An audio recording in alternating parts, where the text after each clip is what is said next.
আউযু বিল্লাহি মিনাশ শাইতানির রাজিম। ক্বালা রাব্বি ইশরাহ লি সাদরি ওয়া ইয়াসসির লি আমরি ওয়াহলুল উকদাতাম মিন লিসানি ইয়াফকাহু কওলি। সম্মানিত দর্শক এবং শ্রোতাবৃন্দ, আপনাদের সকলকে জানাই আসসালামু আলাইকুম ওয়া রাহমাতুল্লাহ। আরবের মুহাম্মাদে আরবি মুহাম্মদ ইবনে আবদুল্লাহ ইবনে আব্দুল মুত্তালিব বিন হাশিম, তার একটি হাদিসও সন্দেহ মুক্ত না। কিন্তু কোরআনের মুহাম্মদুর রাসূলুল্লাহর ৬৩৪৮টি আহসানুল হাদিস ইসলামের সংবিধান এবং সন্দেহমুক্ত। মুহাম্মদুর রাসূলুল্লাহর আনীত ইসলামের সংবিধান একটি হলে আরবের ইতিহাসের এবং হাদিসের মুহাম্মাদের নামে 10টি হাদিসের গ্রন্থ তাহলে কি?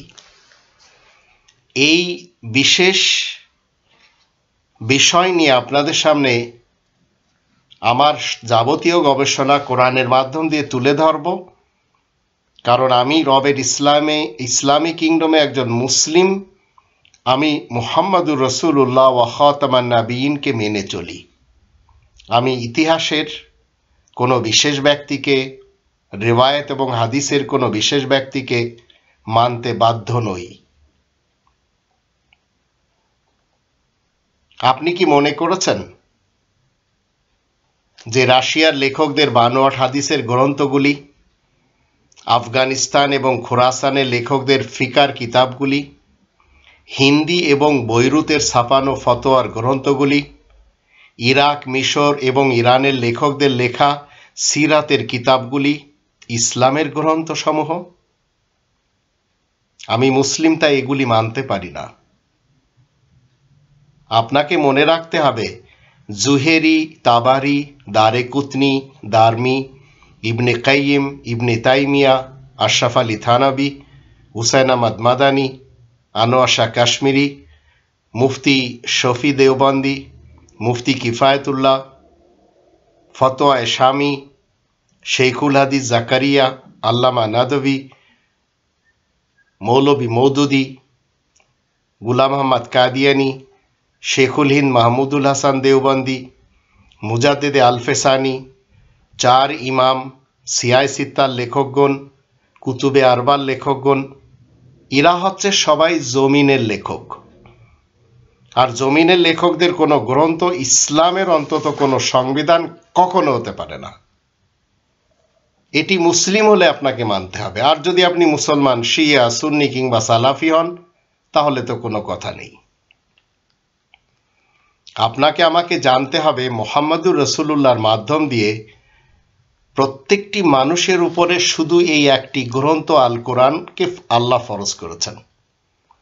আর এটি 28 নম্বর সূরা আল কসাসের 85 নম্বর আয়াতে আল্লাহ বলেন, ইন্নাল্লাযী ফারাদা আলাইকাল কুরআন, নিশ্চয় সেই সত্তা তোমার উপরে আল কোরআনকে ফরজ করেছেন।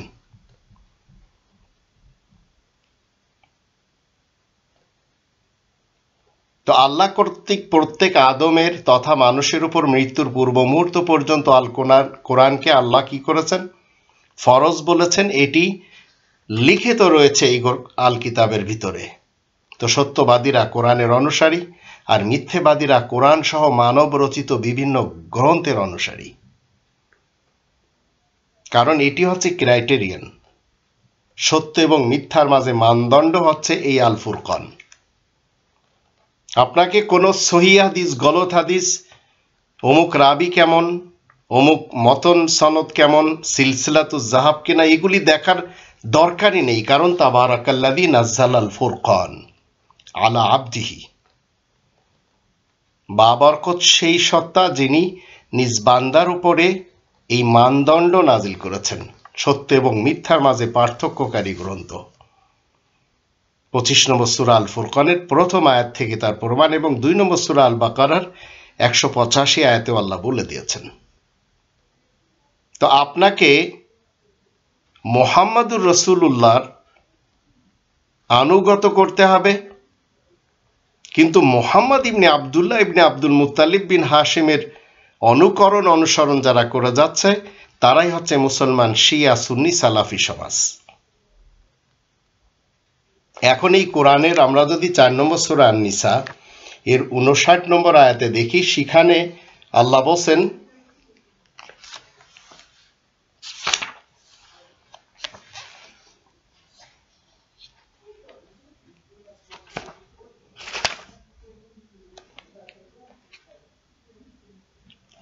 নম্বর আয়াতে আল্লাহ বলেন, ইয়া আইয়ুহাল্লাযীনা আমানু আতিউল্লাহ ওয়া আতিউর রাসূল ওয়া উলিল আমরি মিনকুম, তোমরা যারা ঈমান এনেছো শোনো, সবাই তোমরা আল্লাহ তাআলার অনুগত হও আর রাসূলের অনুগত হও, তোমাদের মধ্যে যারা উলিল আমর তথা ব্যবস্থাপক রয়েছে তাদেরও। তো এই আয়াতের দৃষ্টিতে আল্লাহ তাআলার ইতাআত তথা আনুগত বা অনুসরণ করার অর্থ হলো এই কোরআনের অনুসরণ করা। আর রাসূলের অনুসরণ বলতেও কোরআনের অনুসরণই বোঝায়। রাসূল কোরআন ছাড়া কোনো বিধান কখনো দিতেই পারেন না। এছাড়া কোরআন ছাড়া অন্য কোনো কিতাব তিনি দেওয়ার ক্ষমতাও রাখেন না। তো কোরআন মতে উলিল আমরের যেসব আদেশ থাকবে সেগুলি সব আপনাকে মানতে হবে, কোরআন মতে থাকতে হবে। হাদিস, ফিকা, উসুল এসব মতে থাকলে হবে না, সেগুলি চলে যাবে মুহাম্মদ ইবনে আব্দুল্লাহ ইবনে আব্দুল মুত্তালিব বিন হাশেমের নামে। তো আল কোরআন আসমানি গ্রন্থ এবং এটি আল্লাহ তাআলার পক্ষ থেকে এসেছে। আর এটি আমরা 41 নম্বর সূরা হামিম আস-সেজদা এর প্রথম 4টি আয়াত থেকেই জানতে পারি। আল্লাহ নিজেই সাক্ষী দিচ্ছেন যে এই আল কিতাব আল্লাহ তাআলার পক্ষ হতে নাজিল হয়েছে। এই কিতাবটিতে বিস্তারিতভাবে মানুষের দরকারি বিষয়সমূহকে আল্লাহ তুলে ধরেছেন। আর এই আল কোরআনের সম্পাদক স্বয়ং আল্লাহ নিজেই। এটি 75 নম্বর সূরা আল কিয়ামার 16 থেকে 19 আয়াতগুলিতে আল্লাহ বলেন, ইন্না আলাইনা জামআহু ওয়া কুরআনা। তো আল্লাহ তাআলা তত্ত্বাবধানে কোরআন সংগৃহীত হয়েছে, এ ব্যাপারে ইতিহাসের ওসমান গনি কিংবা হাজ্জাজ বিন ইউসুফের কোনো ইজারাদারি নেই। এখন রাসূল কারীমের জীবন নিয়ে যদি আমরা 6 নম্বর সূরা আল আনআম এর 162 আয়াতে দেখি, একে একে প্রত্যেকটি নবী রাসূলদের দেখতে পাই, তাদের সকলের স্লোগান হলো কুল ইন্না সলাতি ওয়া নুসুকি ওয়া মাহইয়ায়া ওয়া মামাতি লিল্লাহি রাব্বিল আলামিন। তুমি বলে দাও, নিশ্চয় আমার নামাজ, আমার কুরবানি, আমার যাবতীয় ইবাদত বন্দেগী এবং আমার জীবন মরণ আল্লাহ রাব্বুল আলামিনের জন্য। তো এই হচ্ছে কোরআনের রাসূলের পূর্ণ জীবন, যা একমাত্র কোরআনের উপর প্রতিষ্ঠিত। আর সেই রাসূলের সঙ্গী সাথী মুহাম্মাদুর রাসূলুল্লাহ সঙ্গী সাথী, তাদের ব্যাপারে আল্লাহ কি বলছেন? 48 নম্বর সূরা আল ফাতা এর 29 নম্বর আয়াত মতে, মুহাম্মাদুর রাসূলুল্লাহ, মুহাম্মদ হলেন আল্লাহ তাআলার রাসূল। ওয়াল্লাযীনা মাআহু আশিদ্দাউ আলাল কুফারি রুহামাউ বাইনাহুম। আর যারা মুহাম্মাদুর রাসূলুল্লাহ সঙ্গী সাথী, তারা আয়াত গোপনকারী কাফেরদের উপরে কঠোর এবং নিজেদের ভিতরে খুবই রহমদিল। কিন্তু মুহাম্মদ ইবনে আব্দুল্লাহ ইবনে আব্দুল মুত্তালিব, তার সঙ্গী সাথীদের আমরা দেখতে পাই নিজেদের মধ্যে তারা যুদ্ধ করেছে। জঙ্গে সিফিন, জঙ্গে জামাল, উষ্ট্রের যুদ্ধ, আবার কারবালার যুদ্ধ। দুদিকে মুহাম্মদ ইবনে আব্দুল্লাহ সঙ্গী সাথী, মুহাম্মদ আরবির সঙ্গী সাথী। এবং ইতিহাস আর রিওয়ায়াত কি বলছে? মুহাম্মদ ইবনে আব্দুল্লাহ রেখে গেছেন কিতাব এবং সুন্নত, হাদিস এবং আহলে বায়াত। কিন্তু মুহাম্মাদুর রাসূলুল্লাহ এই কোরআন। মুহাম্মাদুর রাসূলুল্লাহর কথা হলো ওয়া আন আতলু আল কোরআন। এটি আমরা 27 নম্বর সূরার 92-93 আয়াত পড়লে বুঝতে পারি। আর কথা হলো আমি এই কোরআন তিলাওয়াত করতে থাকি। কিন্তু রিওয়ায়াত মান্যকারীরা কোরআন এবং হাদিস, সুন্নি এবং সালাফি মুসলমানেরা আর শিয়া মুসলমানেরা কোরআন এবং আহলে বায়েত, আর আহলে সুন্নাত কিতাব ও সুন্নত। তো রাসূল কারীম কোরআনের দৃষ্টিতে আমরা যদি দেখি ৩৬ নম্বর সূরা ইয়াসিনের প্রথম 4টি আয়াত পড়লে আমরা জানতে পারি আল্লাহ তাআলার পক্ষ থেকে একটি সার্টিফিকেট দেয়া হয়েছে, ইন্নাকা লামিনাল মুরসালিন আলা সিরাতিম মুস্তাকিম, নিশ্চয় তুমি মুরসালিনদের মধ্য থেকে এবং সোজা পথের উপরে প্রতিষ্ঠিত রয়েছে। তো আল্লাহ স্বয়ং রাসূলকে সোজা পথে কোরআনের মাধ্যমে থাকার জন্য এবং জীবন কাটানোর জন্য সার্টিফিকেট দিয়েছেন। রাসূল কারীম আল্লাহ তাআলার ওহীর নির্দেশ মতে জীবন কাটিয়ে তার সর্বযুগের সঙ্গী সাথীদেরকে শিক্ষা দিয়েছেন। কারণ এই কোরআন হচ্ছে সম্মানিত রাসূলের মুখের বাণী, এটি মুহাম্মদ ইবনে আব্দুল্লাহ ইবনে আব্দুল মুত্তালিব বিন হাশিমের মুখের বাণী নয়। ৬৯ নম্বর সূরা আল হাক্কা এর ৪০ থেকে ৫২ আয়াতগুলি যখন আমরা দেখব তখন আমরা বুঝতে পারব ইন্নাহু লাকাউলু রাসূলিন কারীম, নিশ্চয় এই কোরআন সম্মানিত রাসূলের মুখের বাণী। আর এটি আসছে কোত্থেকে? ৪৩ নম্বর আয়াতে বলা হচ্ছে তানজিলুম মির রব্বিল আলামিন, রব্বুল আলামিনের পক্ষ থেকে। তো আল কোরআনের প্রতিটি আয়াত রাসূল কারীমের কওলি হাদিস, রাসূল কারীমের মুখের বাণী। আর এই কোরআন ওনার মুখের বাণী বিধায়ের ভিতরে ৬৩৪৮টি আহসানুল হাদিস রয়েছে, সর্বোত্তম হাদিস রয়েছে। আর তাই আল্লাহ ৩৯ নম্বর সূরা আজ-জুমারে ২৩ নম্বর আয়াতে বলে দিয়েছেন আল্লাহু নাজ্জালা আহসানাল হাদিসি কিতাবান, আল্লাহ নাজিল করেছেন আহসানুল হাদিসের একটি গ্রন্থ লিখিত আকারে। তো সর্বোত্তম হাদিসের একটি গ্রন্থ।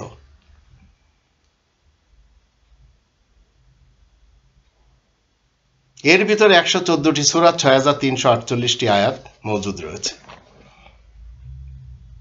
আর এই ৬৩৪৮টি হাদিসের মধ্যে কোথাও কোনো জয়ীফ হাদিস নেই, তাকরিরি হাদিস নেই, জাল হাদিস নেই, কাজ্জাব হাদিস নেই। কিন্তু মুহাম্মদে আরবি মুহাম্মদ ইবনে আব্দুল্লাহ ইবনে আব্দুল মুত্তালিব বিন হাশিমের হাদিস জাল জয়ীফে ভরা, মিথ্যায় ভরা। আর ২ নম্বর সূরা আল বাকারার ১৮৫ আয়াতে আল্লাহ বলেন হিদায়াতের গ্রন্থ শুধুমাত্র আল কোরআন। তাই বলা হচ্ছে হুদাল লিন্নাস, প্রত্যেকটি মানুষকে এই কোরআন হিদায়াত করে। কিন্তু শিয়া এবং সুন্নি মুসলমানদের 10টি হাদিসের গ্রন্থ প্রত্যেকটি মানুষকে হিদায়াত করে না, সেগুলি মানুষকে শিয়া মুসলমান, সুন্নি মুসলমান, সালাফি মুসলমান বানায়।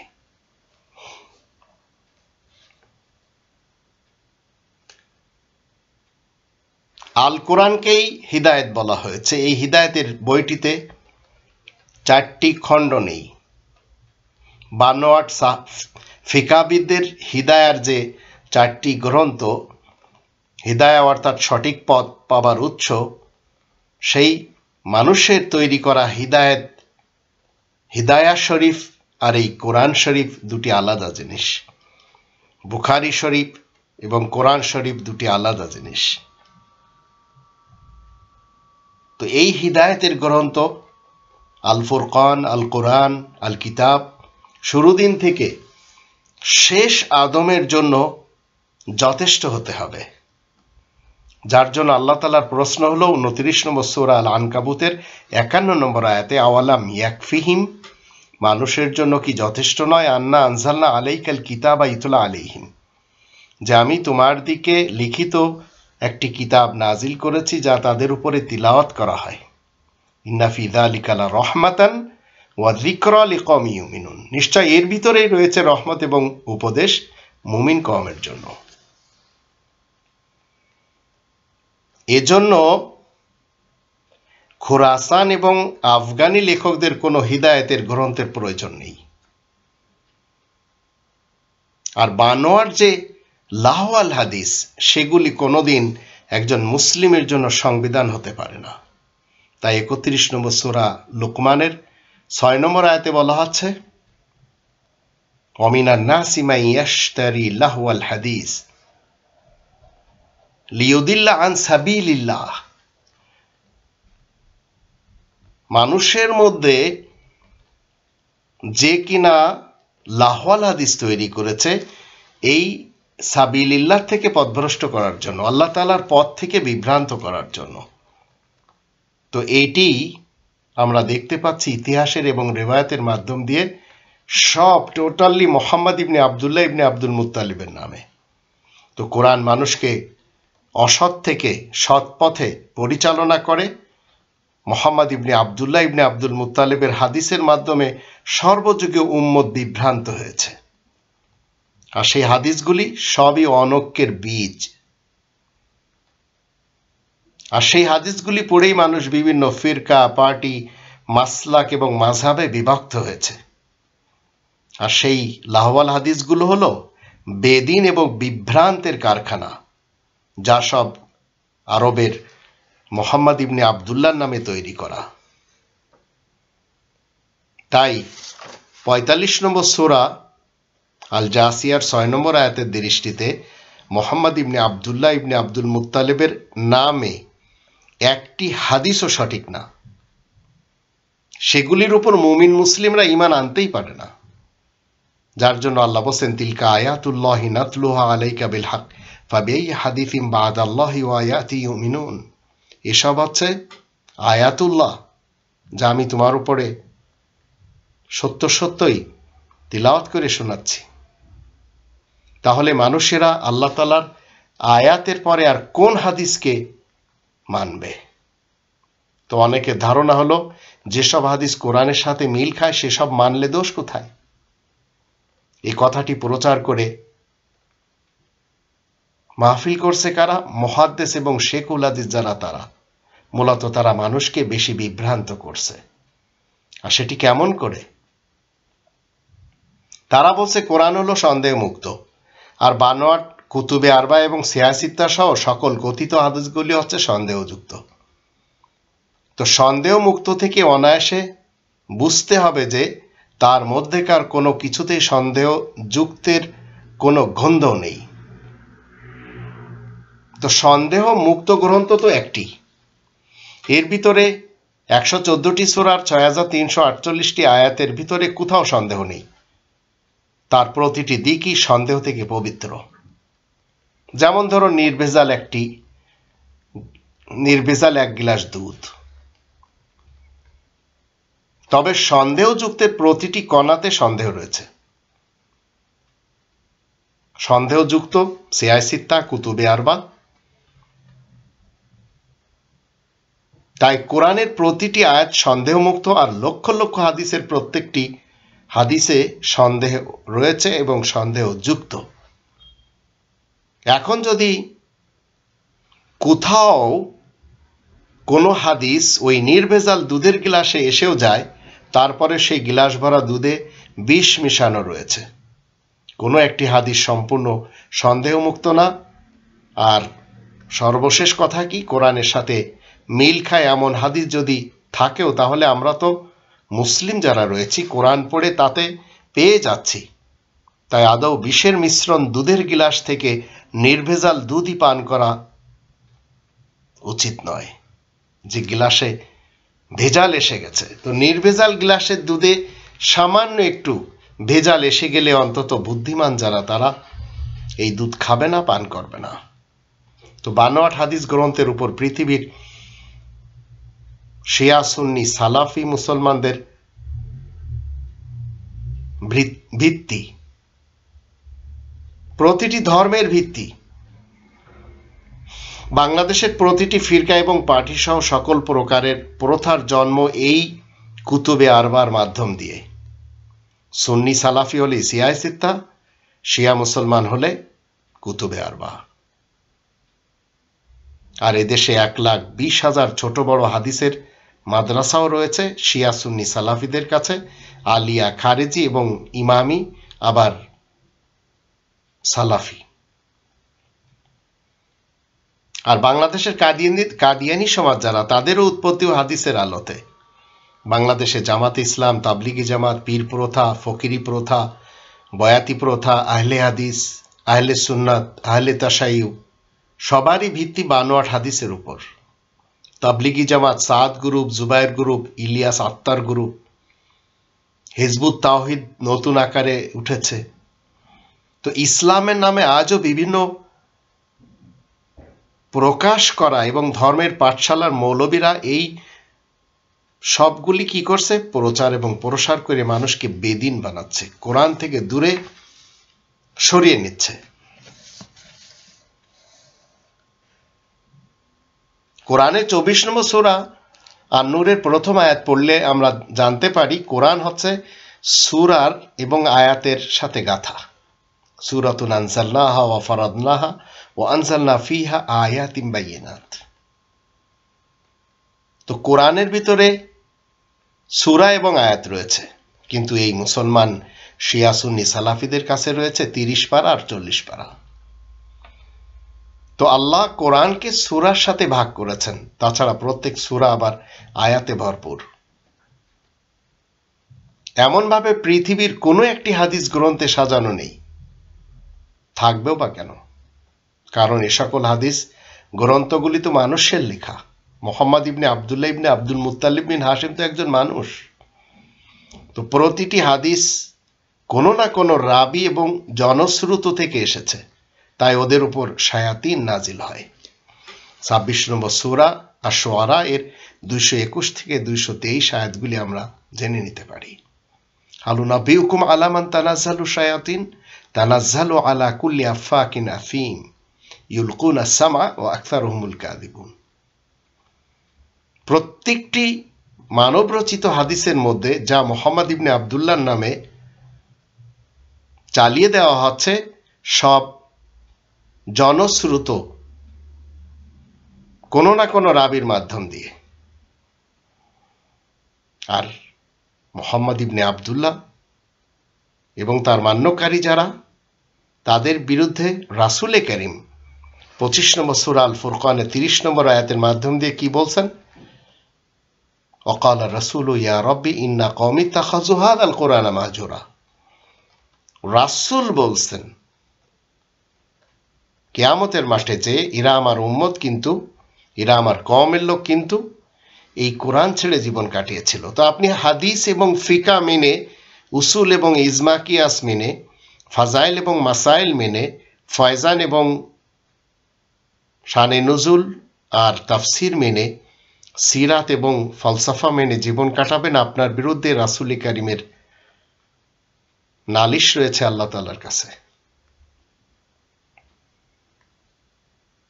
হাসরের মাঠে রবের রাসূল স্বয়ং ওই সকল ফকি বলেন, মুফতি বলেন, মুহাদ্দিস বলেন, মুন্সি বলেন, মৌলবী বলেন, মুল্লা বলেন, পাপা বলেন, ঠাকুর বলেন, মুরব্বী বলেন, রাব্বি বলেন, হুজুর বলেন, বাবাজান বলেন, মান্তেকি বলেন, শেখুল হাদিস বলেন, বয়াতি বক্তা বলেন, কাহিন বলেন, মারেফাতি, হাকিকতি, তরিকতি, শরিয়াতি এবং ধর্মজীবী করে যারা খাচ্ছে, জামানার ইমাম যারা সেজেছে, এদের বিরুদ্ধে আল্লাহ তাআলার কাছে নালিশ করবেন।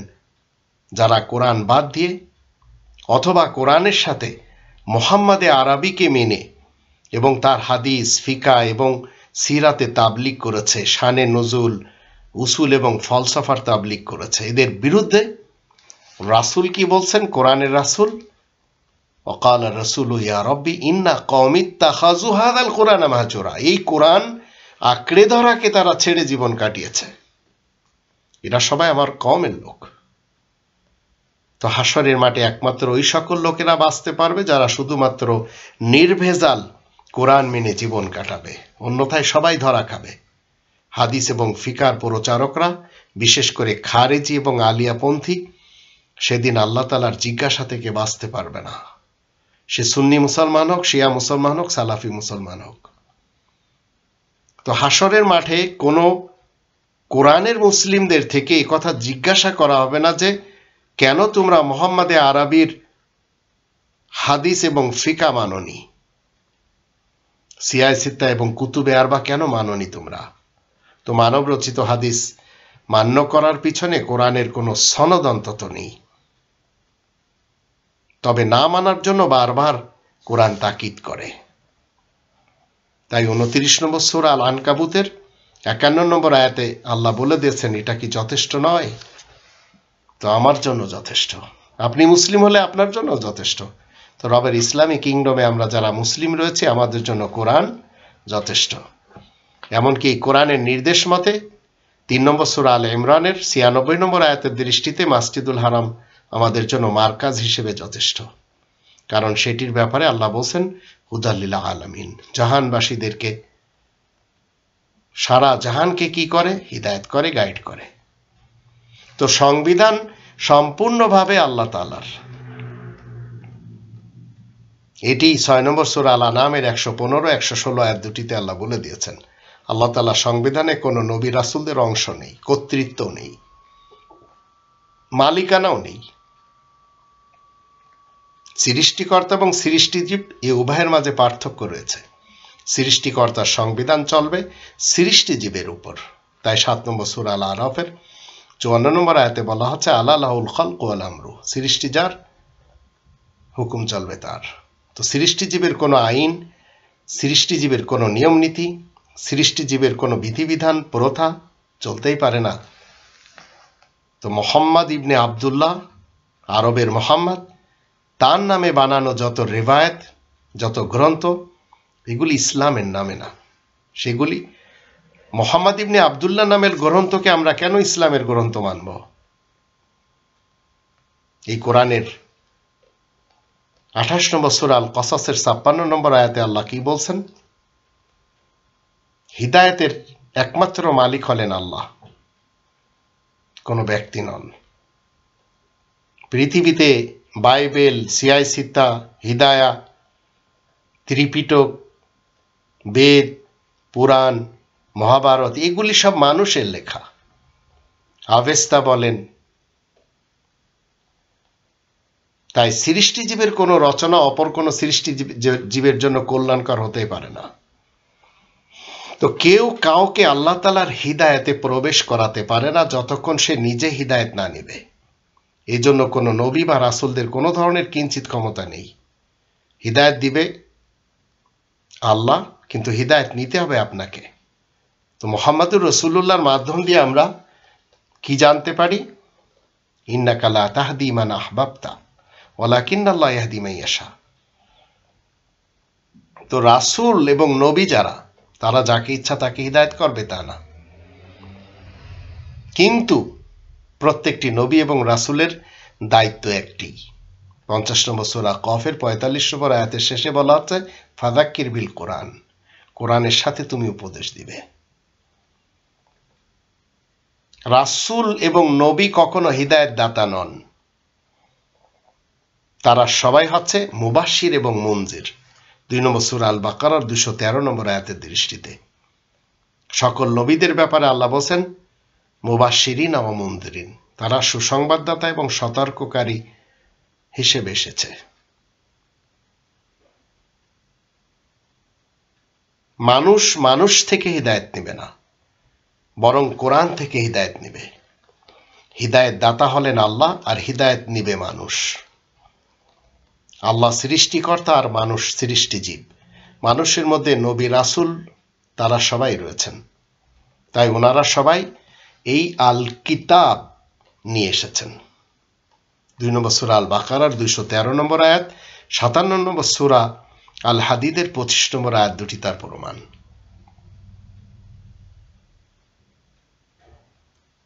কোন মানুষ রাসূল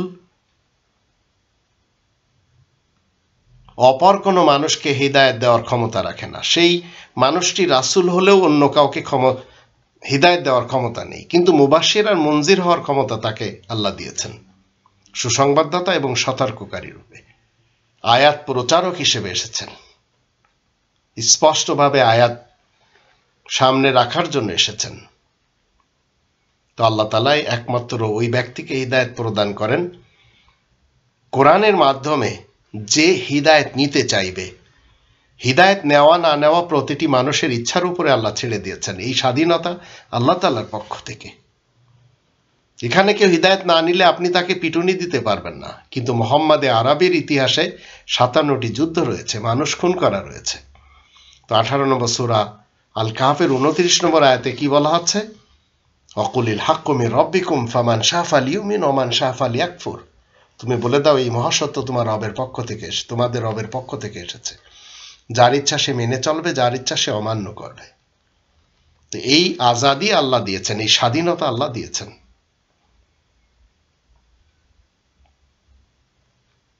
তো এই সংবিধান আপনাকে মেনে চলতে হবে।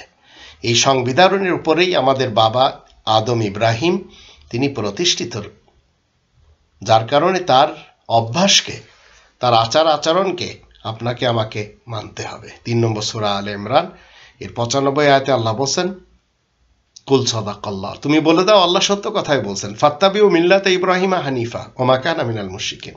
তোমরা সবাই মিল্লাতে ইব্রাহিম, যা স্বতন্ত্র, সেই মিল্লাতে ইব্রাহিম, ইব্রাহিমের অভ্যাস আচার আচরণকে তোমরা মেনে চলবে। এটি আল্লাহ তাআলার পক্ষ থেকে সত্য কথা। কিন্তু আজ মানুষ মুহাম্মাদে আরবির পিছনে ধেয়ে চলছে, খোরাসান এবং তার আশেপাশের নাস্তিক লেখকদের 10টি রিওয়ায়াতের গ্রন্থকে সামনে রেখে। আমরা মুসলিমরা পারবো না। তো এই যাবৎ যত মানুষ এই জগতে এসেছে আর ভবিষ্যতে যত মানুষ এই পৃথিবীতে আসবে, তাদের সবাইকে আল্লাহ তার কোরআনের মাধ্যম দিয়ে একটি কথা যা চিরসত্য প্রচার করছেন, তা হলো একনিষ্ঠভাবে মিল্লাতে ইব্রাহিমের অনুসরণ করতে হবে। ইব্রাহিমের আচরণকে, অভ্যাসকে নিজের অভ্যাসে পরিণত করতে হবে। এই চিরসত্য কথাটির মোকাবেলা যারা করছে এবং সেখান থেকে যেখান থেকে করে যাচ্ছে, রবের ইসলামী কিংডমের বিভিন্ন এলাকা থেকে কিছু লোক আজ এই বাবা আদম ইব্রাহিমের অভ্যাসের বিরুদ্ধে তারা কি করছে?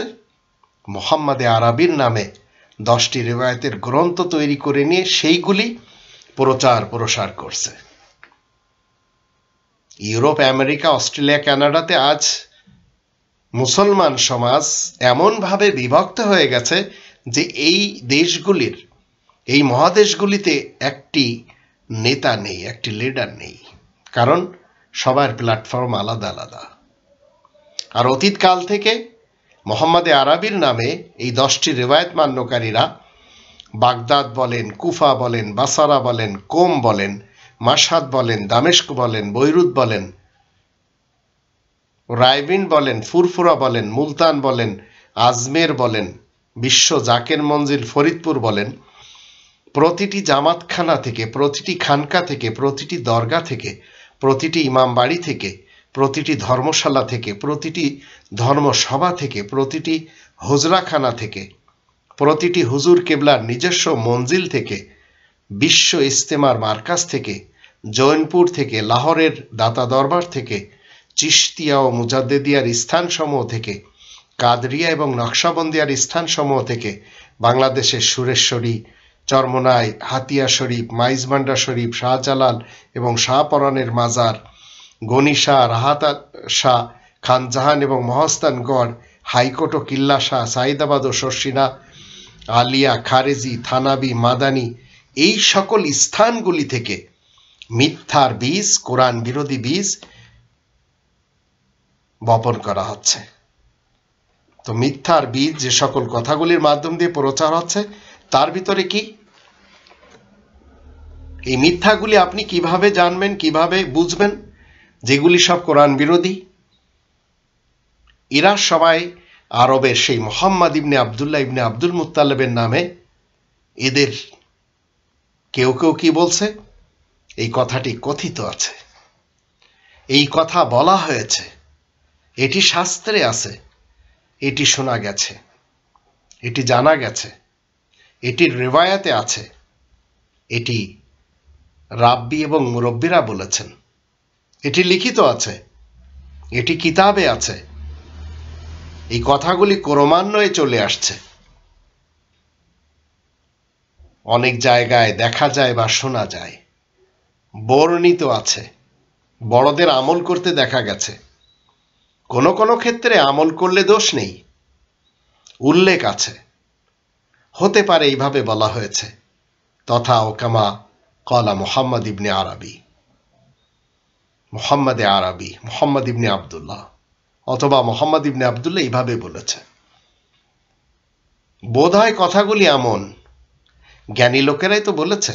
তো এই ধরনের কথা, এই ধরনের ডায়লগ যখন আপনি শুনবেন, নিশ্চিত বুঝবেন এগুলি সব কোরআন বিরোধী ডায়লগ। বর্ণিত কোনো একটি কথা যখন আপনি পড়বেন বা শুনবেন ইসলামের ব্যাপারে, তৎক্ষণাৎ আপনি বিনা দ্বিধায় জানবেন যে এগুলি মিথ্যা কথা, তাও মুহাম্মদে আরবির মাধ্যমে চালিয়ে দেওয়া হয়েছে। কোরআন কখনো এমন সব কথা বলে না। তবে ধর্মের রোগী যারা এমন সব প্রবঞ্চনা শিক্ষা দিয়ে থাকে, তাই ওই সমস্ত স্থানসমূহ থেকে নিজেকে বাঁচানো একান্ত দরকার রবের শান্তির রাজ্যের মুসলিম হলে। রাসূল কারীমের আচার অনুষ্ঠান যদি আমরা দেখি, ইব্রাহিম রাসূলের থেকে শুরু, 16 নম্বর সূরা আন-নাহলের 123 নম্বর আয়াতে বলা হচ্ছে, রাসূল চিরকাল মিল্লাতে ইব্রাহিমের অনুসারী। ইব্রাহিমের অভ্যাস আচার অনুষ্ঠান ব্যতীত বাকি সবই বহুত্ববাদী ধর্ম প্রচার যারা করে যাচ্ছে তাদের সিস্টেম। তা আপনি যদি কোরআনের ইসলাম মানতে চান, মিল্লাতে ইব্রাহিমের বাবা আদম ইব্রাহিম নবীর অভ্যাসগুলি আপনাকে আমাকে মানতে হবে। আর এটি মুহাম্মদুর রাসূলুল্লাহর মাধ্যম দিয়ে, মুহাম্মদ ইবনে আবদুল্লাহর মাধ্যম দিয়ে না। ইব্রাহিম নির্ভেজাল তৌহিদি পন্থী। ইব্রাহিম প্রতিষ্ঠিত এবং শাশ্বত জীবন ব্যবস্থা নিয়ে তার সন্তানদেরকে তার উপরে পরিচালনা করেছেন। নবী ইব্রাহিমের ইবাদত বন্দেগী আল্লাহ পছন্দ করেছেন। তার ইবাদত একেবারে নির্ভেজাল এবং খালিস। ইব্রাহিমের ইবাদতে কিঞ্চিত শিরক এবং কুফরির নাম গন্ধও নেই। মানুষ মিল্লাতে ইব্রাহিমকে ছেড়ে, যার প্র্যাকটিস মসজিদুল হারামে রয়েছে, তারা মসজিদুল হারামকে বাদ দিয়ে আমাদের দেশে যেমন বায়েজিদ খান পন্নী এবং আক্কাস বিন আব্দুর রশিদ, ইনারা নতুন নামাজের সিস্টেম দিয়েছেন। তা আমাদের দেশের মানুষ কি করছে? মুসলমান শিয়া সুন্নি সালাফিরা মুহাম্মদে আরবির নামে যত গ্রন্থ রচনা করা হয়েছে সেইগুলির মাধ্যম দিয়ে রবের ইবাদতে শিরিক করছে, রবের হুকুমে শিরিক করছে, রবের কিতাবের সাথে শিরিক করছে, ফিরকা এবং মাযহাব তৈরি করে শিরিক করছে, বিদাত এবং নিফাক তৈরি করে শিরিক করছে, বিভিন্ন তরিকা মেনে শিরিক করছে। অথচ 3 নম্বর সূরা আলে ইমরানের 85 আয়াতে আল্লাহ কি বলছেন? ইসলামের মোকাবেলায় অন্যান্য জীবন ব্যবস্থা সবই কান্ডেম। ওয়া ইয়াবতাগি গায়রাল ইসলামি দীনান ফালা ইউকবালা মিনহু ওয়া হুয়া ফিল আখিরাতি মিনাল খাসিরিন। এই শান্তির জীবন বিধান বাদ দিয়ে, আল্লাহ তাআলার দেওয়া আসমানি সংবিধান এটি বাদ দিয়ে, যা একমাত্র দিন এবং জীবন ব্যবস্থা, অন্য কোনো জীবন ব্যবস্থা যদি কেউ মেনে চলে, যেমন গণতন্ত্র, রাজতন্ত্র, সমাজতন্ত্র, মূল্যতন্ত্র, তো আল্লাহ তাআলার নিকট তা কখনো গৃহীত হবে না, গ্রহণ করা হবে না। ওয়া ইয়াবতাগি গায়রাল ইসলামি দীনান ফালা ইউকবালা মিনহু ওয়া হুয়া ফিল আখিরাতি মিনাল খাসিরিন। পরকালে সে খাসিরিন যারা হবে তাদের দলভুক্ত হবে। তো আমরা মুসলিমরা রবের ইসলামী কিংডমে কেন মুহাম্মদুর রাসূলুল্লাহকে বাদ দিয়ে মুহাম্মদে আরবির পিছনে চলব, যার পিছনে চলে মানুষ শিয়া সুন্নি সালাফি হয়েছে?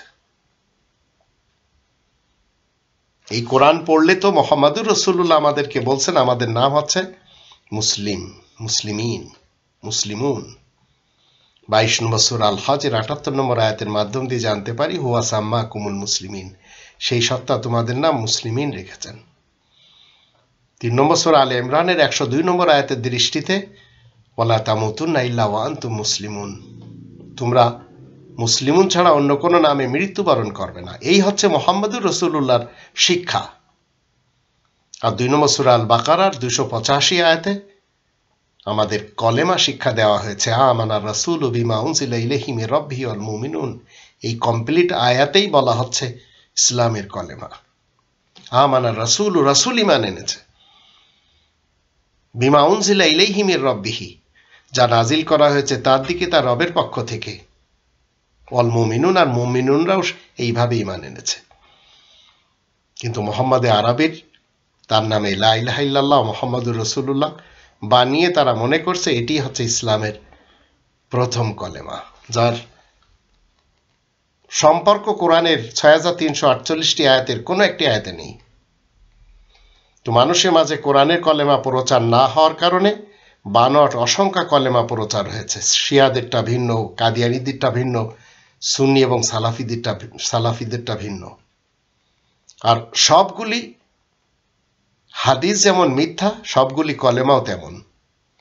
হাদিস মানলে যেমন ঈমান হারিয়ে যায়, তদ্রূপ বানোয়াট কলেমা ইসলামের নামে মানলে আসল কলেমা হারিয়ে যায়। তো ইসলামের সংবিধান একটি, আর এটি মুহাম্মদুর রাসূলুল্লাহ ওয়া খাতামান নাবিয়িনের মাধ্যম দিয়ে আমরা জানি। কোরআনে 46 নম্বর সূরা আল আহকাফ এর 4 নম্বর আয়াতে বলা হচ্ছে, এই লিখিত যে একটি কিতাব, এর পূর্বে কোনো লিখিত গ্রন্থ এই পৃথিবীতে আল্লাহ পাঠাননি, এমনকি কোনো জ্ঞানের উৎস। যদি কেউ বলে তাদেরকে চ্যালেঞ্জ করেন এর আয়াতের মাধ্যম দিয়ে, এনে দেখাও। আর সেই গ্রন্থগুলিতে লেখা থাকতে হবে। যদি ইহুদি খ্রিস্টানরা বলে যে বাইবেল কোরআনের পূর্বে, তাহলে তাদেরকে বলেন বাইবেল থেকে দেখিয়ে দিন। আল্লাহ বলেন, ইতুনি বিকিতাবিম মিন ক্বাবলি হাযা আও আসারাতিন মিন ইলমিন ইন কুনতুম সাদিকিন।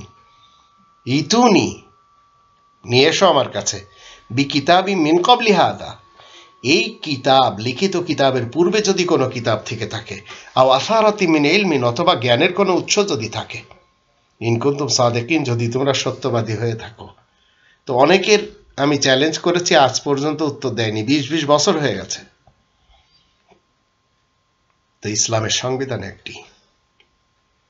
ইসলামের স্রষ্টা হলেন আল্লাহ, তার দেওয়া সংবিধান এই একটি। কিন্তু ইহুদি পণ্ডিতরা ইসলামের নামে 4টি দলিল বড়ই ষড়যন্ত্রের মাধ্যমে তৈরি করেছে।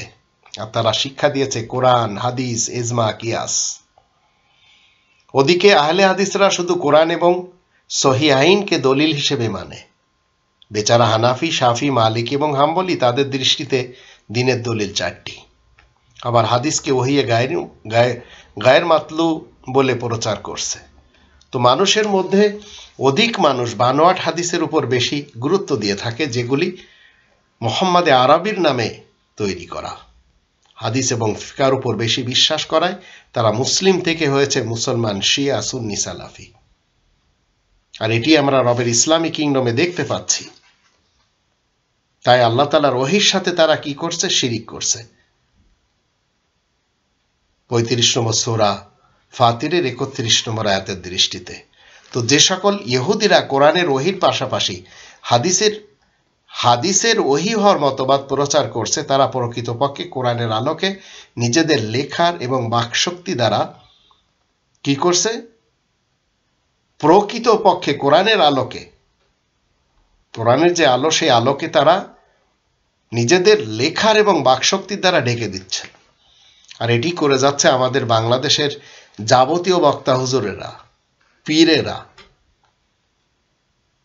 আর যারা বলছে হাদিস হলো ওহিয়ে গায়ের মাতলু, তারা বর্তমান সমাজে মুহাদ্দিস, শেখুল হাদিস, মুমতাজুল মুহাদ্দিসিন, হাফিজুল হাদিস, মুফতি, মৌলবী এবং হাদিসের হাকিম নামে পরিচিত। এসবের ডিগ্রি আমার কাছেও রয়েছে, কিন্তু আমি তো এগুলি সব পড়েছি, পড়ে তো আমি মান্য করতেই পারি না। তো এমন ধরনের লোকদের অতীতের গুরু কে ছিলেন? সিয়াইসির তার লেখকগণ হাসান বিন সাবা, ইবনে কাসির, জুহেরি, তাবারি, 4 ইমাম এবং 12 ইমাম। তার থেকে আস্তে আস্তে হাজার হাজার লোক বেরিয়েছে।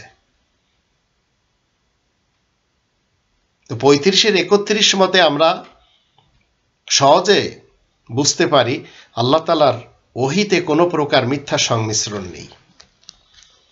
৩২-৩১ আসুন আমরা একটু জেনে নিই।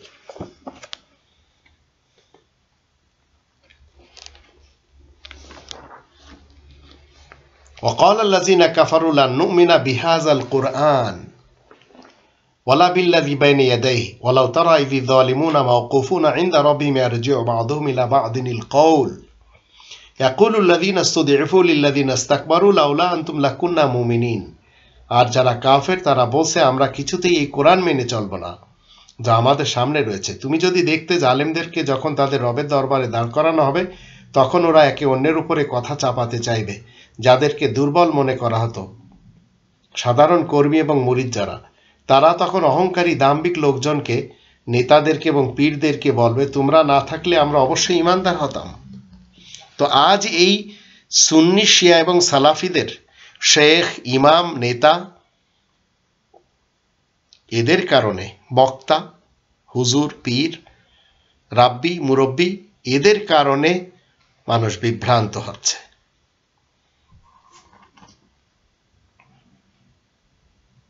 তো এই আয়াত থেকে বোঝা খুব সম্ভব আল্লাহ তাআলার ওহীতে কোনো প্রকার মিথ্যা সংমিশ্রণ নেই।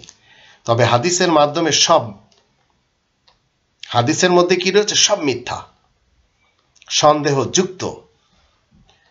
এমনকি প্রতিটি হাদিসের মধ্যে সন্দেহ এবং মিথ্যার অবকাশ রয়েছে। সেহেতু ওহী গায়র মাতলু কোনোদিন আল্লাহ তাআলার ভাব এবং রাসূলের ভাষা হতেই পারে না। কিন্তু এসবগুলি আর চলছে আরবের মুহাম্মদ ইবনে আব্দুল্লাহ ইবনে আব্দুল মুত্তালিবের নামে। তো কোরআন বাদে এসবের একটিও মুহাম্মদুর রাসূলুল্লাহর না। এটি আপনি আমি মুসলিম হলে বিশ্বাস করতে হবে। তো ওহী গায়র মাতলু বা হাদিস যা সৃষ্টি জীব থেকে এসেছে তা কোনোদিন আল্লাহ তাআলার বিধান হতেই পারে না। আল্লাহ তাআলার সুন্নাতের বিধানে কোনোদিন রদবদল নেই। ৩৫ নম্বর সূরা ফাতিরে ৪৩ নম্বর আয়াতে বলা হচ্ছে ওয়ালান তাজিদ লি সুন্নাতিল্লাহি তাবদীলা। তো রাসূল কারীম শুধুমাত্র কোরআনের অনুসরণ করেছেন। যারা হাদিসকে ওহী গায়র মাতলু বলছে তাদের জানা উচিত হাদিসের মধ্যে দুই রকম রয়েছে। তবেই তো শিয়াদের হাদিস একরকম আর সুন্নিদের হাদিস আর এক রকম। হাদিস যদি ওহী হতো তাহলে তাতে মতবিরোধ থাকতো না। কোন হাদিস শিয়াদের এবং সুন্নি আর সালাফিদের ওহী না বিদায় এত সব পার্থক্য।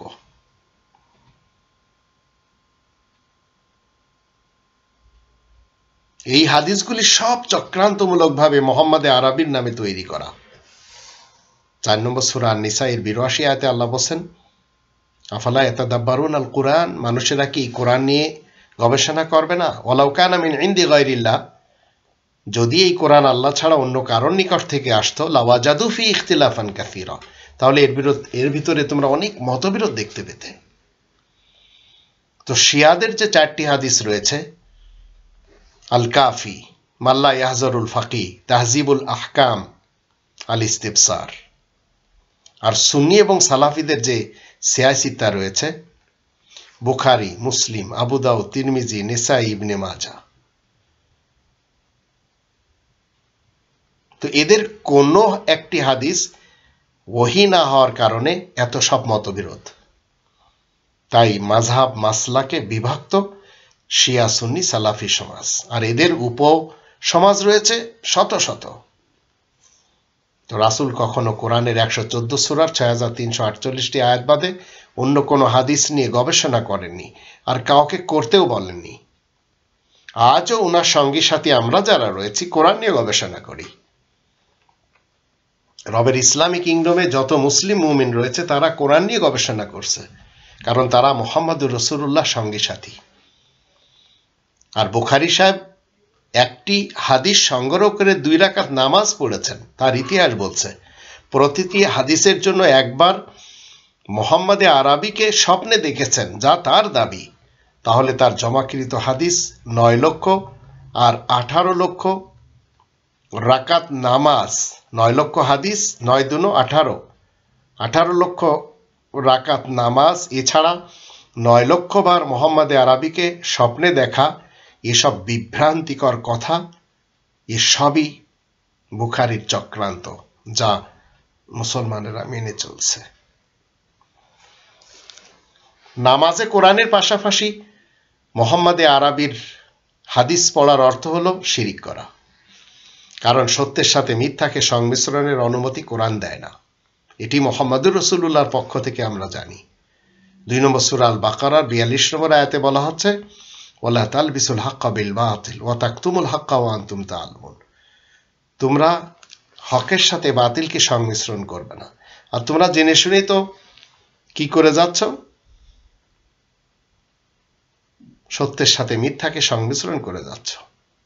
এই কোরআনে কোথাও নেই সানা পড়তে হবে, নিয়ত করতে হবে, আত্তাহিয়াতু পড়তে হবে, দোয়া মাসুরা পড়তে হবে, দরুদ শরীফ পড়তে হবে, আবার জানাজার ভিতরে মানবরচিত দোয়া পড়তে হবে। তো একজন মুসলিম এসব নামাজে পড়বে তো প্রশ্নই আসে না। এসব দোয়া দরুদ নামাজের মধ্যে সংযোজন করা, এগুলি এই মোহাম্মদে আরবির যারা উম্মত হওয়ার দাবি করে যাচ্ছে তাদেরই চক্রান্ত। কিন্তু কোরআন আপনাকে আমাকে শিক্ষা দিচ্ছে 2 নম্বর সূরা আল বাকারার 45 নম্বর আয়াতে, ওয়াস্তাঈনু বিসসবরি ওয়াসসালাহ। তোমরা সবাই সাহায্য চাও ধৈর্যের মাধ্যমে এবং নামাজের মাধ্যমে। ওয়া ইন্নাহা লাকাবীরাতুন ইল্লা আলাল খাশিন। অবশ্যই তা বিরাট ব্যাপার, তবে খাশিন যারা, বিনীত বান্দা যারা আল্লাহ তাআলার, তাদের জন্য কঠিন না। তো হাদিসকে কোরআনের তাফসির এক শ্রেণীর লোকেরা বলছে, এটি চরম অন্যায়। মোহাম্মদে আরবির নামে হাদিস গ্রন্থগুলি কোরআনের ব্যাখ্যা, কোরআনের তাফসির কখনো হতেই পারে না। এমন সব কথা যারা প্রচার করছে তারা অন্যায় করে চলেছে। কোরআন কোনোদিন বলে না হাদিস গ্রন্থগুলি কোরআনের তাফসির, এসব মানুষেরা বলে। আপনার আমার আশেপাশে শুধু মানুষেরাই বলছে। মানুষেরা এত কিছু বলছে যে আপনি এই কোরআনের কাছে আসতে পারছেন না। অমুক বলেছে, তমুক বলেছে, যা এর পূর্বে আপনারা শুনেছেন। তো কোরআন বোঝার জন্য কোনো হাদিসের দরকার প্রয়োজন পড়ে না। আল্লাহ তাআলাকে চেনার জন্য যেমন কোনো অন্য খুদার প্রয়োজন পড়ে না, অন্য আল্লাহর প্রয়োজন পড়ে না, একক আল্লাহকে চেনার জন্য তেমনই আল্লাহ তাআলার গ্রন্থ আল কোরআনকে জানার জন্য অন্য কোনো কোরআনের প্রয়োজন পড়ে না, হাদিসের প্রয়োজন পড়ে না। রবের ইসলামিক কিংডমে যত মসজিদ আমরা দেখি, এই মসজিদ সমূহ সব আল্লাহ তাআলার জন্য হতে হবে। কিন্তু এই মসজিদগুলি আজ তাবলিগি জামাতে সাদ গ্রুপ বলেন, জুবায়ের গ্রুপ বলেন, অথবা তাবলিগি জামাত ইলিয়াস আত্তার গ্রুপ বলেন, এরাই কবজা করে নিয়েছে। অথবা জামাত শিবিরের লোক কিংবা পীর ফকিরদের পক্ষ থেকে, অথবা হিফাজত বা তরিকত, এরাই কবজা করে আল্লাহ তাআলার মসজিদগুলি আল্লাহ তাআলার জন্য বরাদ্দ দিবে সেই তৌফিক এদের নেই। তো সমকালীন যুগের বাতিনিপন্থী তাবলিগের মুরব্বীরা জনসাধারণদের বিশ্বাস এবং আস্থা কোরআনের ব্যাপারে একেবারে উঠিয়ে নিয়েছে। তারা তাদের চেলাপেলাদেরকে শিক্ষা দিচ্ছে যে কোরআন জানতে হলে 18 প্রকারের এলেমের দরকার, কেউ কেউ 14 প্রকারের বলছে। মুরব্বীরা বলছে অভিজ্ঞ মৌলবী, মুফতি, মুহাদ্দিস ছাড়া অন্য কেউ কোরআনের কথা বলার অধিকার রাখে না। মুরব্বীরা এই কথাও বলে যে কোরআন পড়লে যদি ভুল হয় তাহলে তাতে তাদের কোটি কোটি গুনাহ হবে, তবে ফয়জানের গ্রন্থ, ফাজাইলে আমলের গ্রন্থ পড়লে হিদায়াত পাওয়া যাবে, কিন্তু ভুল পড়লে কোনো গুনাহ হবে না। তাই মানুষ কোরআনের কাছে আসে না। এমন সব কথা শিক্ষা দিচ্ছে পাকিস্তানের, ভারতের, বাংলাদেশের এবং অন্যান্য বিশ্বের দেশগুলির মসজিদ সমূহের যারা মুতাওয়াল্লি রয়েছে। এই মসজিদ সমূহ যারা কবজা করেছে, সেখানে কোরআন শিক্ষা না দিয়ে, কোরআনের দরস না দিয়ে, কোরআনকে সরিয়ে দিয়ে সেখানে শয়তানি চক্রের এবং তাগুতের আর মোহাম্মদে আরবির নামে হাদিস, কাহিনী, কিসসা, ফাজাইল এবং মাসাইল, ফয়জান এবং ফলসাফা দিয়ে আল্লাহ তাআলার নামে বানানো মসজিদ সমূহগুলি দখল করে নিয়েছে। তাবলিগে পার্টির আবার এই যে জুবায়ের গ্রুপ, সাদ গ্রুপ এবং ইলিয়াস আত্তার গ্রুপ, এরা সবাই ভুরুনের শিকার হয়ে আছে। আর ভুরুন কাকে বলে আমরা সবাই জানি, যেমন ধরুন একজন মানুষ অন্ধকারে পথ চলার সময় তার পায়ের নিচে মোটা একটি দড়ি পড়লে সে লোকটি ওই দড়িকে সাপ মনে করে, অথচ দড়িটা কিন্তু সাপ না। দড়িটা সাপের মতো কিন্তু সাপ না। তো দড়িকে সাপ মনে করাটা হচ্ছে ভ্রূণ। তো তাবলিগের পার্টির লোকেরা ফাজায়েলে আমলের বইটিকে ইসলামের বই এবং আল্লাহ তাআলার নিকট জান্নাত পাওয়ার ওসিলা মনে করে ভ্রূণের শিকার হয়েছে। বইটি কিন্তু মিথ্যা না, কিন্তু সেটি থেকে হিদায়াত নেওয়া মিথ্যা। বইটি তো কারোর লেখা, জাকারিয়া সাহেবের লেখা বা ফয়জানে সুন্নত ইলিয়াস আত্তারের লেখা। তো কোরআন আল্লাহ তাআলার কিতাব, আল্লাহ তাআলার কিতাব কোরআনকে বাদ দিয়ে ফাজাইলের বইটিকে আল্লাহ তাআলার বই মনে করাটা হচ্ছে ভ্রূণ। আর এই ভ্রূণের শিকারে রবের ইসলামী কিংডমের যত মুসলমান শিয়া, সুন্নি এবং সালাফি রয়েছে তারা সবাই পড়ে আছে, এবং তারা মনে করে চলেছে এই গ্রন্থগুলি যা তাফসির আকারে তাদের সামনে এসেছে, শানে নুজুল আকারে এসেছে, এগুলিও সর্বোত্তম তাফসির এবং সর্বোত্তম কোরআন বোঝার জন্য গ্রন্থ। অথচ 25 নম্বর সূরা আল ফুরকানের 33 নম্বর আয়াত থেকে আমরা জানব সর্বোত্তম তাফসির কারক হলেন আল্লাহ। ওয়ালা ইয়াতুনাকা বিমাসালিন ইল্লা জিনাকা বিল হাক্কি ওয়া আহসানা তাফসীরা। তো পৃথিবীর কোনো একটি হাদিসের গ্রন্থ কোরআনের তাফসির হতেই পারে না। হাদিসের গ্রন্থ ছাড়া কোরআন বোঝা দুষ্কর এমন কথা কোরআন কখনো বলে না। এমন কথা ধর্মের মৌলবীরা বলে, প্রত্যেকটি ধর্মের মৌলবীরা। প্রত্যেক রাসূলগণ কোরআনের মাধ্যম দিয়ে কোরআনকে বুঝেছেন। কোরআন স্বয়ং আল্লাহ তাআলার পক্ষ থেকে তাফসির করা হয়। কোরআনের এসেন্স এবং নির্যাস আল্লাহ শিক্ষা দিয়ে থাকেন। এর জন্য আপনার আমার কাজ হচ্ছে ইকরা বিসমি রব্বিক আল্লাযী খালাক। তো 96 নম্বর সূরার আল আলাকের প্রথম 5টি আয়াতের দৃষ্টিতে যদি আপনি আল্লাহ তাআলার নামে আল্লাহ তাআলার গ্রন্থ পড়েন, তো আল্লাহ কি করবেন? 55 নম্বর সূরা আর রহমানের প্রথম 4টি আয়াতের দৃষ্টিতে কোরআন শিক্ষা দিবেন। আর রহমান ও আল্লামাল কোরআন। তো কোরআন স্বয়ং কোরআনের তাফসির করে, আল্লাহ নিজেই মুফাসসির। রাসূল কোরআনের তাফসির করার সময় কখনো হেরফের করেননি, নিজের মন গড়া কিছু তিনি বলেনও নি। রাসূল সাহেব বলেছেন তা কোরআন থেকে বলেছেন। তার সকল আমল কোরআনের আদেশ নিষেধ মতে। রাসূল কোরআন প্রচার করেছেন। রাসূল কোনো হাদিস বা ফিকহ প্রচার করতেই পারেন না। কিন্তু মুহাম্মদে আরবির নামে যা কিছু বানানো হয়েছে সেগুলি একেবারে কোরআনের রাসূলের বিপরীত। কোরআনের রাসূল আল্লাহ তাআলার নির্দেশ মতে যা করেছেন এবং যা বলেছেন তাই হলো আল কোরআন। কিন্তু মুহাম্মদে আরবির বরাত দিয়ে যারা হাদিস প্রচার করছে, ইসলামের বিধান মোড়ে করছে, তা কখনো ইসলামের বিধান হতে পারে না। মুহাম্মদে আরবি ভিন্ন জিনিস, মুহাম্মদুর রাসূলুল্লাহ একেবারে ভিন্ন জিনিস। এই কোরআনে কারীমকে আল্লাহ তাআলা রোব, দড়ি, হাবলিল্লাহ বলেছেন। তাই প্রত্যেকটি রাসূল তার সঙ্গী সাথীদের নিয়ে তামাম জীবন আল্লাহ তাআলার এই দড়িতে বাঁধা ছিলেন। আজও তার সঙ্গী সাথীরা যারা রবের ইসলামী কিংডমে রয়েছে, ওয়াতাসিমু বিহাবলিল্লাহি জামিআন ওয়া লা তাফাররাকু, 3 নম্বর সূরা আলে ইমরানের 103 নম্বর আয়াত মতে সেই আল্লাহ তাআলার রজ্জুকে মজবুতভাবে আঁকড়ে ধরেছে, বিচ্ছিন্ন হয় না এরা। মুসলিমরা কখনো মুসলমান শিয়া, সুন্নি, সালাফি হয় না। কিন্তু মুসলমান সমাজ তারা বলছে আল্লাহ তাআলার ভালোবাসা রাসূলের অনুকরণে। কিন্তু কোরআন কি বলছে? 3 নম্বর সূরা আলে ইমরানের 31-32 আয়াত দুটির দৃষ্টিতে আল্লাহ তাআলার ভালোবাসা হচ্ছে রাসূলের অনুকরণে না। তো আল্লাহ তাআলার ভালোবাসা পেতে হলে রাসূল কারীমের অনুসরণ করতে হবে। আর মুহাম্মদ ইবনে আব্দুল্লাহর ভালোবাসায় এবং প্রেমে পড়লে কখনো আল্লাহ তাআলার ভালোবাসা পাওয়া যাবে না।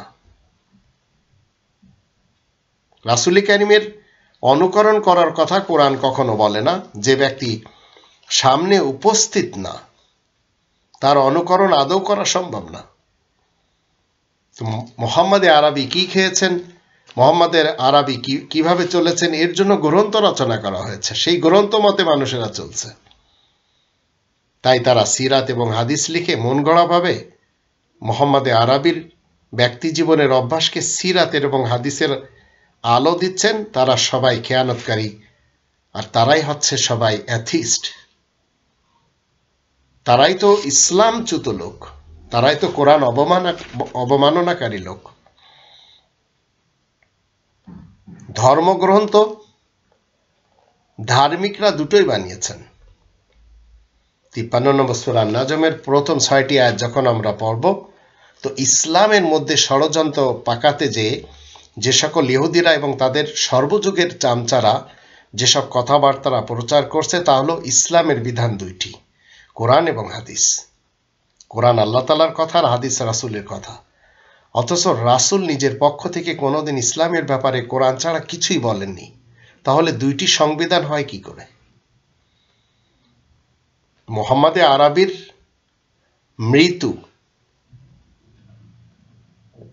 হয়েছে এটা সবাই জানে, কিন্তু মুহাম্মদুর রাসূলুল্লাহ লাইভ রয়েছেন কোরআনের ভিতরে, তার মুখের বাণীর সাথে, কওলে রাসূলের সাথে।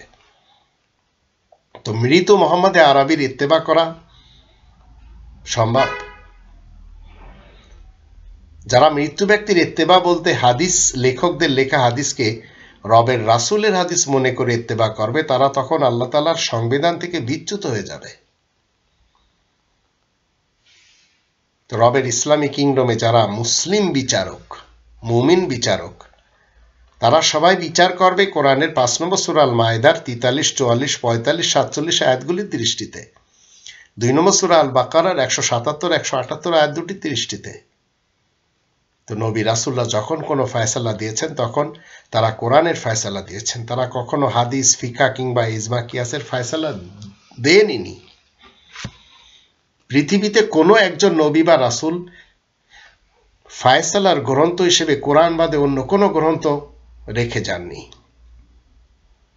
যারা কোরআনের আইনের পাশাপাশি জমিনের লেখকদের আইন তথা মুহাম্মদে আরবির নামে হাদিসের আইন, ফিকার আইন, ইজমা কিয়াসের আইন অথবা ব্রিটেনের আইন, আমেরিকার আইন, অস্ট্রেলিয়া কানাডার আইন, ইউরোপিয়ানদের আইন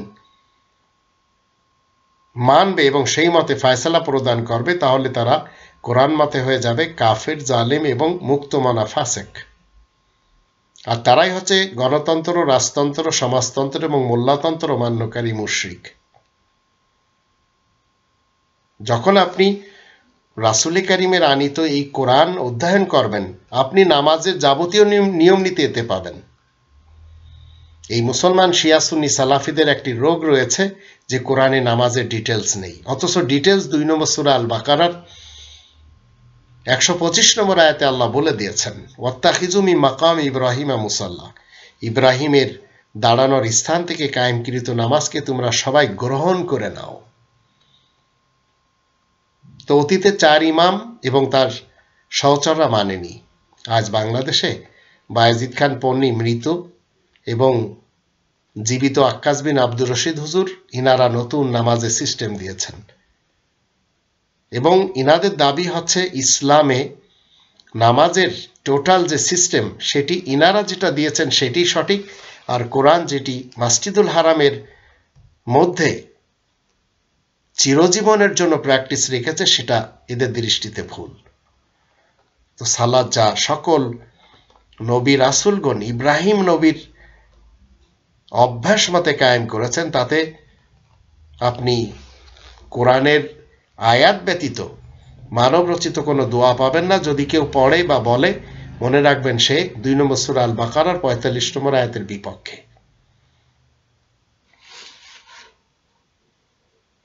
আর মানুষেরা কি করেছে, নিজেদের পক্ষ থেকে সালাতের সিস্টেম তৈরি করে মুহাম্মদে আরবির নামে, মুহাম্মদ ইবনে আব্দুল্লাহ ইবনে আব্দুল মুত্তালিবের নামে তারা চালিয়ে দেওয়ার চেষ্টা করেছে। সিয়াসিত্তার লেখকেরা, কুতুবে আরবার লেখকেরা, হাদিস এবং ফিকা আর ইজমা কিয়াস যারা মেনে চলেছে, তারা এই সব কাজ করেছে। আর যারা এই হাদিসগুলি লিখেছে, ইতিহাস মতে মুহাম্মদে আরবির মৃত্যু 250 বছর পর শিক্ষা দিয়েছে। তাহলে যারা হাদিস গ্রন্থগুলি রচনার পূর্বে সালাত কায়েম করেছে, তারা সালাত কি সঠিক পড়েনি? যদি তাদেরটা শুদ্ধ না হয়ে থাকে তাহলে নিশ্চয় তারা দোজখে যাবে, আর যদি তাদেরটা ঠিক হয়ে থাকে তাহলে নিশ্চয় হাদিস ফিকা মান্যকারীদের একজনেরও নামাজ শুদ্ধ হচ্ছে না। এটি চিন্তার বিষয়। এমনকি 8 নম্বর সূরা আল আনফালের 34-35 আয়াত দুটির দৃষ্টিতে মসজিদুল হারামের দৃষ্টিতে ওই সকল মানুষের নামাজ তালি বাজানো এবং শীষ দেয়া ছাড়া আর কিছুই না যারা মসজিদুল হারামের অনুরূপ নামাজ পড়তে মানুষকে বাধা দেয় এবং অন্য পন্থায় যারা নামাজ কায়েম করে।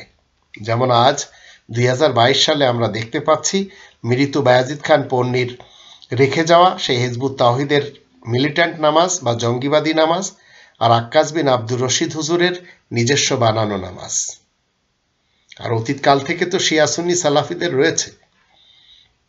তো নবী রাসূল এবং তাদের সাথীদের জীবন সবসময় খালিস থাকে, কোরআনের উপরে প্রতিষ্ঠিত থাকে, আর কোরআনের কোথাও মানব রচিত কোনো দোয়া দরুদ তারা পায় না বিধায় নামাজে পড়ে না। তারা সবসময় দোয়ার আয়াত পড়ে 2 নম্বর সূরা আল বাকারার 45 নম্বর আয়াত মতে। আর সকল বিরোধ মীমাংসা করতে পারে শুধুমাত্র আল কোরআন। আর এটি 2 নম্বর সূরা আল বাকারার 185 আয়াত থেকে 25 নম্বর সূরা আল ফুরকানের প্রথম আয়াত থেকে আমরা জানলাম এটি হচ্ছে সত্য এবং মিথ্যার মানদণ্ড, মাঝে কষ্টিপাথর আল ফুরকান।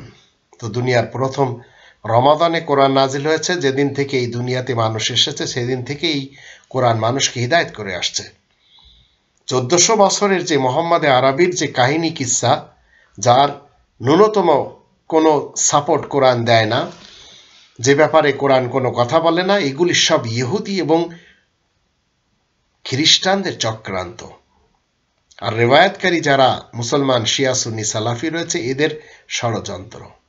তো প্রত্যেক নবী রাসূলদের জীবন শুধুমাত্র কোরআনের উপর প্রতিষ্ঠিত থাকে, তাই প্রত্যেক নবী রাসূলদের জীবন চরিত্র হলো কোরআন। তো আল্লাহ তাআলার বিধানের পূর্ণ বিবরণ হলো আর কোরআন, আর রাসূলের জীবন হলো বিধানদাতার বিধানের পালনের পূর্ণ বিবরণ। এটাই হলো আসল কথা, যা আপনাকে আমাকে মুসলিম হলে মানতে হবে, অন্যথায় আপনি ভেসে যাচ্ছেন সেই অন্যান্যদের জালে, যেগুলি ইসলামের দোহাই দিয়ে তারা খোরাসান এবং তার আশেপাশের নাস্তিক লেখকদের পক্ষ থেকে পেয়েছে। তাও মোহাম্মদে আরবিকে বানানো হয়েছে মোহাম্মদুর রাসূলুল্লাহ, অথচ কোরআনের মোহাম্মদুর রাসূলুল্লাহ ভিন্ন এবং মোহাম্মদে আরবি ইতিহাসের দৃষ্টিতে ভিন্ন একজন। আল্লাহ আমাদের সবাইকে সত্য এবং মিথ্যার মাঝে পার্থক্য করে সত্যটা কবুল করে সেই মতে জীবন কাটানোর তৌফিক দান করুন।